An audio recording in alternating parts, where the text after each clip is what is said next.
Halo, perkenalkan saya Dr. Igede Aryana, peserta Latsar CPNS Kabupaten Lombok Barat, Angkatan 30, Kelompok 2. Dalam video kali ini, saya ingin menyampaikan mengenai uh, tugas dan fungsi saya sebagai seorang ASN, serta visi saya dalam 5 tahun ke depan sebagai seorang ASN. Menurut Undang-Undang Nomor 5 Tahun 2014 tentang aparatur sipil negara, fungsi dan tugas ASN adalah sebagai berikut. Yang pertama, fungsi yaitu sebagai pelaksana kebijakan publik, pelayan publik, perekat dan pemersatu bangsa. Sedangkan tugas seorang ASN adalah melaksanakan kebijakan publik yang dibuat oleh pejabat pembina kepegawaian sesuai dengan ketentuan peraturan perundang-undangan yang berlaku, serta memberikan pelayanan publik yang profesional dan berkualitas, serta mempererat persatuan dan kesatuan Negara Kesatuan Republik Indonesia. Dalam melaksanakan tugas dan fungsi ini, tentu saya harus senantiasa berpedoman kepada kode etik ASN serta nilai-nilai dasar ASN, yaitu akuntabilitas, nasionalisme, etika publik, komitmen mutu, dan anti korupsi. Saya diangkat menjadi ASN dalam jabatan sebagai seorang dokter ahli pertama. Tugas seorang dokter ahli pertama secara lebih rinci dijabarkan dalam Kepmenpan RB nomor 139 tahun 2003 tentang jabatan fungsional dokter dan angka kreditnya. Tugas pokok seorang dokter menurut Kepmenpan tersebut adalah memberikan pelayanan kesehatan pada sarana pelayanan kesehatan meliputi promotif, preventif, kuratif, dan rehabilitatif yang bertujuan untuk meningkatkan derajat kesehatan masyarakat serta membina peran serta masyarakat dalam rangka kemandirian di bidang kesehatan.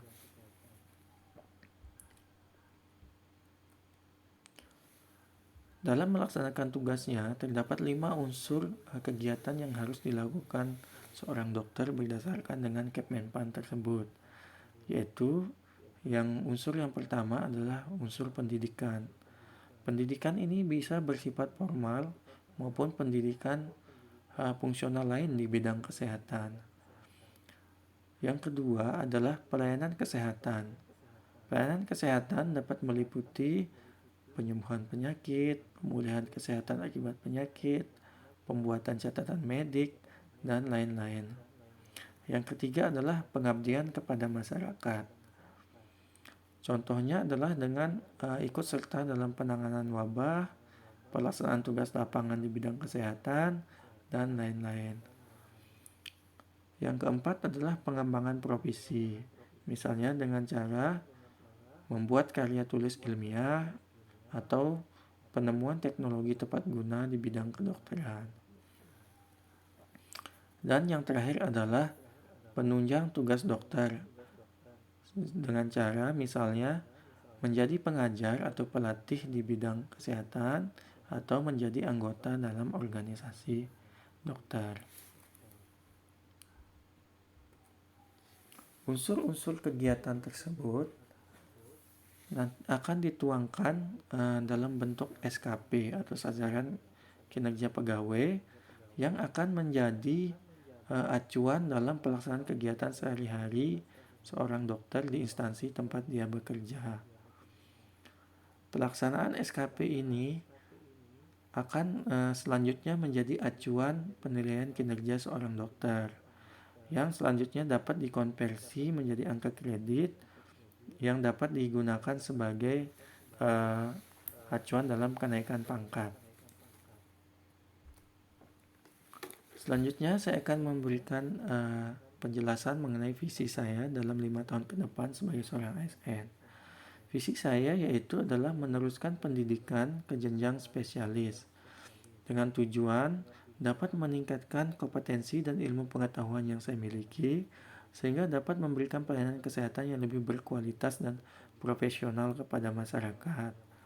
Rencana tindak lanjut yang saya lakukan untuk memenuhi visi tersebut adalah dengan mengajukan izin atau tugas belajar.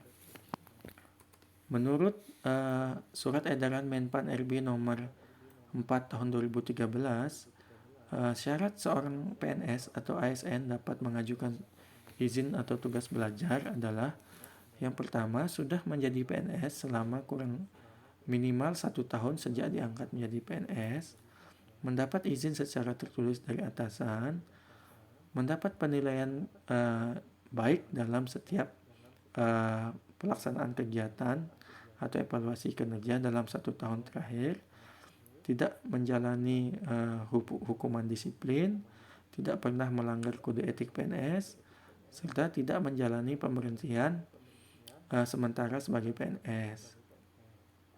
Serta bidang ilmu yang akan ditempuh dalam pendidikan ini merupakan ilmu yang sejalan dengan jabatan atau tugas yang diemban di tempat bekerja. Selain itu, PNS tersebut juga harus mengambil program studi tersebut di lembaga pendidikan yang minimal terakreditasi B, serta bersedia menanggung biaya pendidikan dan tidak menuntut kenaikan pangkat atau penyesuaian ijazah. Untuk memenuhi syarat-syarat tersebut, saya akan bekerja secara sungguh-sungguh dan senantiasa mematuhi aturan, kode etik, dan disiplin pegawai negeri sipil sehingga saya dapat mendapat penilaian kinerja yang baik dan dapat meneruskan visi saya tersebut untuk menjadi seorang spesialis. Mungkin sekian yang bisa saya jelaskan dalam kesempatan kali ini. Terima kasih atas kesempatannya.